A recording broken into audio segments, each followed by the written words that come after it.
So a question that I get a lot is, do I have to SBR this? And that's like a blanket statement, and then people tell me what it is that they built. And it's for Massachusetts at least, the answer is 99.99% yes. So we're gonna go over two different things. So this is an actual SBR.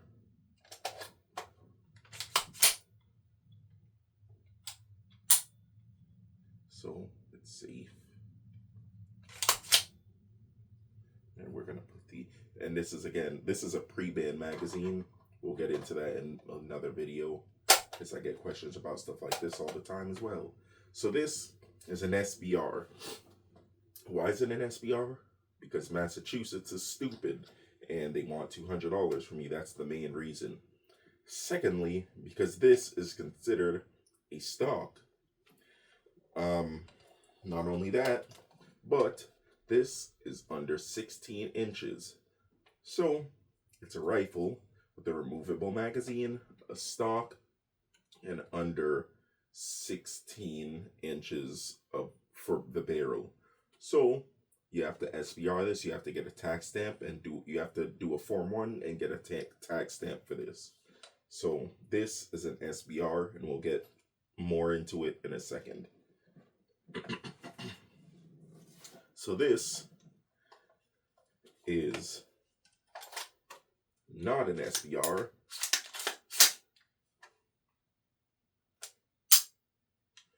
Oh man, these stickers are so good. I just got to change the charging handle and stuff so this thing is as smooth as the other one.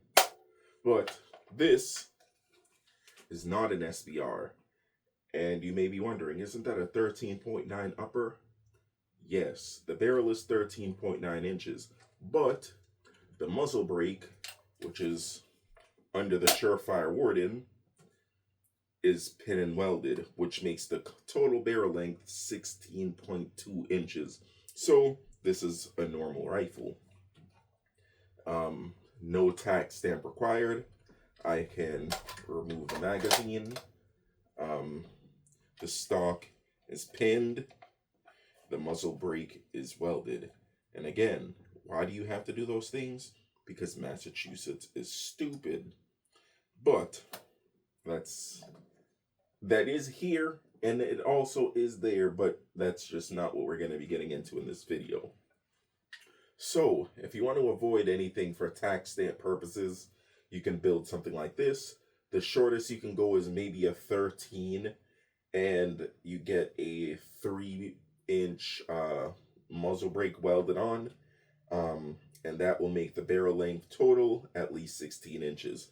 Then you can get stock and pin it, and then you can have like a foregrip and a removable magazine and all of those things. And you're probably wondering, can't I just put a brace on this?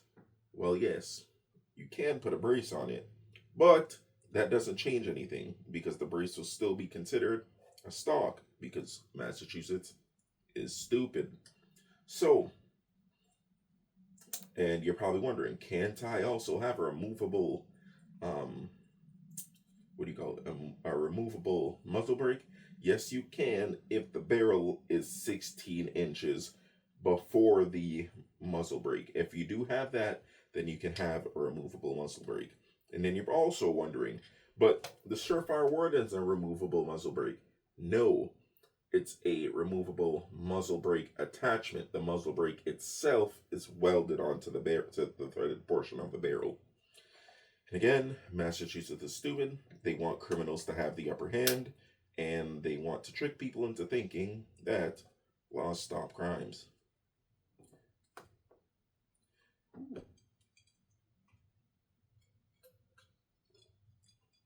Mango soursop lemonade, by the way. Wonderful.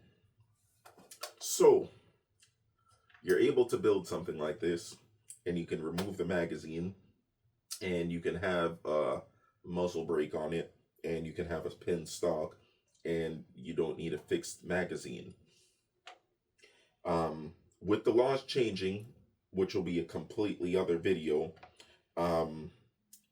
things like this you can still do, or you can buy like a SIG spear, which is quite, it's on the expensive side, like 2,000 or 2,200, but you'll have all the features and stuff like that because it's not a copy. Yes, you will have to do compliance work like pinning the stock and welding on the muzzle brake.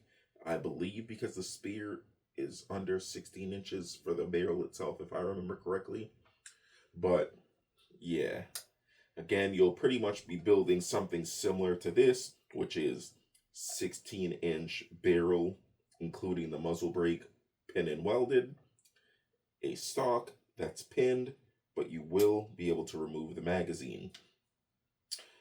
So that is how you build a shorter than 16-inch with the muzzle brake. So, and again, shorter than 16 for the physical barrel itself.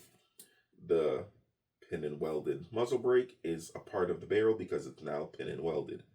Massachusetts.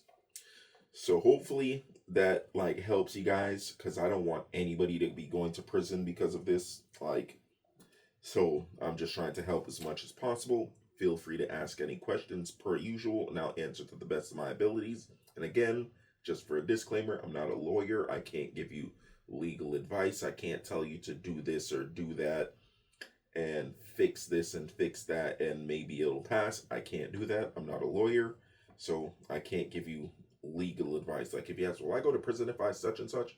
I can't answer that. I can only tell you what I believe, but I can't tell you anything for fact. So, to an SBR, you have a pinned stock. You have any barrel length. You can have a 1 inch, 2 inch, 3 inch, 4 inch, 5 inch pause. And you can have a removable magazine. You can have, and then again, since this is not a pre-band lower, which we'll get into in a second, you have to do some more compliance things for an SBR. Like pin and weld the muzzle brake and pin the stock. The stock and the muzzle brake are pinned. And the magazine is removable. Because you have to remove two features, two deadly evil features. Ooh, they're evil. And anyhow. Now, if you have a pre-band lower, you do not have to pin the stock, and you do not have to pin the muzzle brake.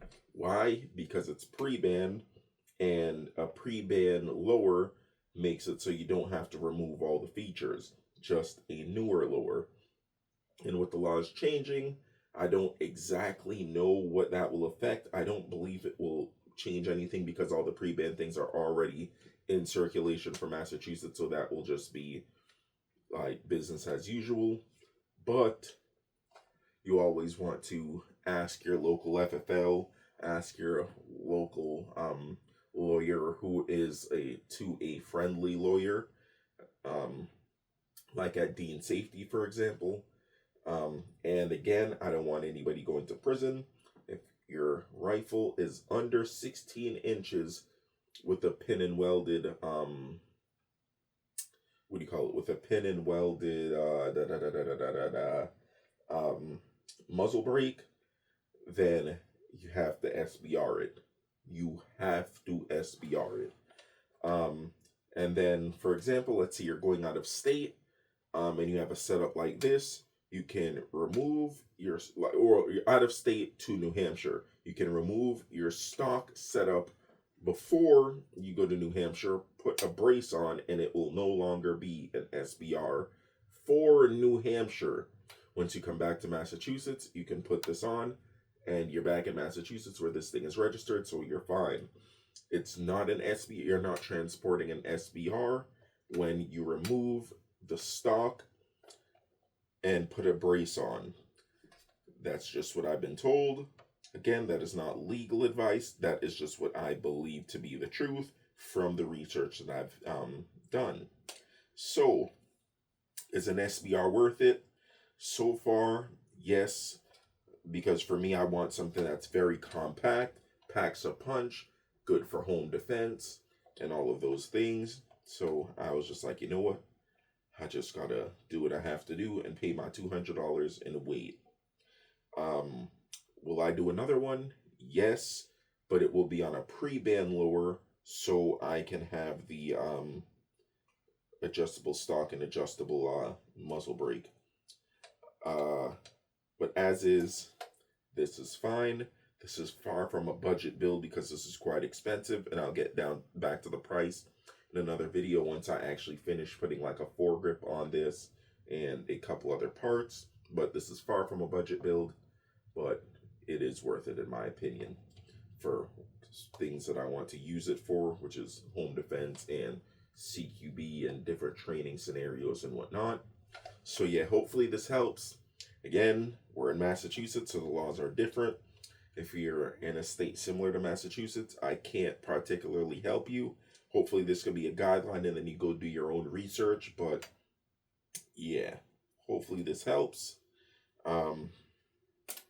Yeah, I guess we just got to move to a free state or hope that all the stuff from this new law gets thwarted, I believe the word is. And maybe we'll get some better laws, like we'll be able to get suppressors to protect our hearing. We'll be able to not have to like do this whole SBR thing. Maybe, who knows? Like maybe we'll just we'll become a freer state after these lawsuits happen. But that is again another video. Sorry, this was kind of long. Pause, but I just been getting a lot of questions about stuff like this. So, yeah, hopefully you guys watched it. I rambled quite a bit per usual, but again, I don't want anybody going to prison. You can have a pre-banned magazine. This is a 29 round YouTube and Massachusetts compliant magazine. When the laws change, you won't be able to carry this. You'll have to carry a 10 round magazine, or you'll have to put a blocker in this and pin it to 10 rounds. So yeah, yes, you can own this. Yes, you can bring this to the range. I'm not sure about hunting and things of that nature, because I guess that still constitute carrying this. But yeah, you can own these clear magazines because these are pre-banned. I bought these brand new in the packaging, new old stock, not brand new like they were made, because these things are they're actually old. And these are more so for the aesthetic because they don't freely drop out. You gotta shake this thing for it to come out. But yeah, thanks for watching. Like, comment, and subscribe. Put any questions in the comments, and I'll answer everything to the best of my abilities and refer you guys to people who can answer them better than me. Peace.